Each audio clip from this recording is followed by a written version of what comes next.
you here before we take another question, because we are running out of time. You, sir, have firsthand experience with the horrors of torture and witnessing executions as a young medical student during the time in Evin prison in the early 1980s.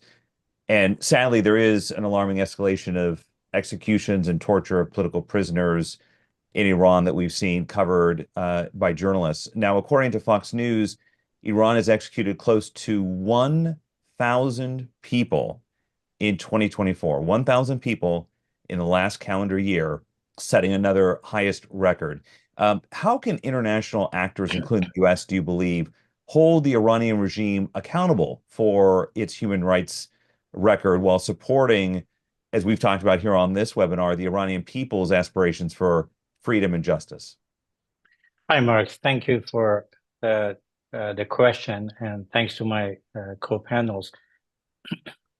That is very true, that the torture and killing is a part of the texture, part of the cloth of this barbaric regime in Iran. As you mentioned, I have witnessed myself the torture and killing nearly half of my classmates. This regime has executed over 120,000 people during his regime.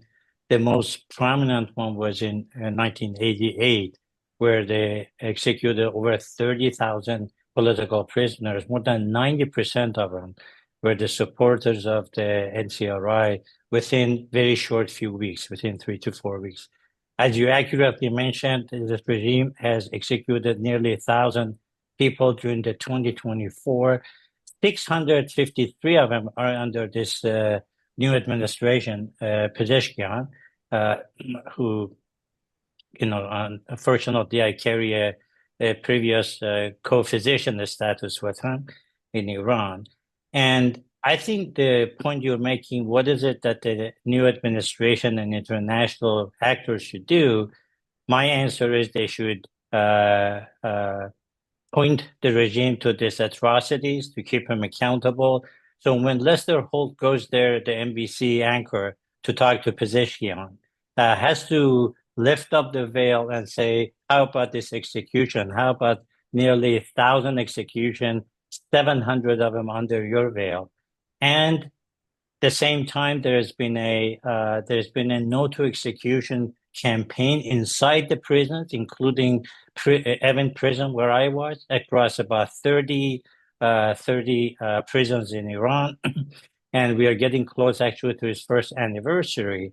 So my demand, frankly, as a former political prisoner, and frankly, as you could see, we have a transgenerational panel here. Ms. Amanpour, who unfortunately couldn't make it, she's the daughter of one of, co-cells or, jailmates like me. I was in the jail. Her father was jailed and was executed.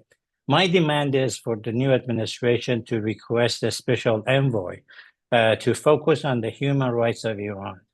And frankly, for the benefit of the administration himself, that if they want to get the upper hand in discussion or negotiations with the regime, or any posture they want to take, the real activity that is going inside Iran is not what Pezeshkian says to Lester Holter. It's what is going on inside Iran, and they should demand access to political or the prisons in Iran to see how the boiling water under what the Pezeshkian says is going on in Iran. And sir, you will get the final question here of this webinar because we are running out of time. Thank you to all of our attendees for staying on a little bit late with us. Sir, this question comes from Matthew. Quote, as I reflect on the measures preceding the establishment of this situation, does the resistance have an established Bill of Rights or a constitution draft that is publicly available?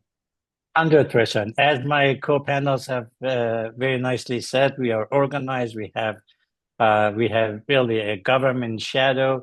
The most, I think, publicly publicized document is Mrs. Rajavi's 10-point plans. That includes, and I'm going to very briefly say, is that the establishment of the pluralistic republic, guarantee of fundamental freedoms, commitment to human rights, and I can go through the details, separation of religion and the states, gender equality, independent judiciary, autonomy for ethnic minority is a long demand in Iran population, economic justice and equal opportunity, environmental protection, and non-nuclear policy. These are the Mrs. Rajabi's 10-point plans. That is the mandate for the resistance in Iran. Sir, thank you for asking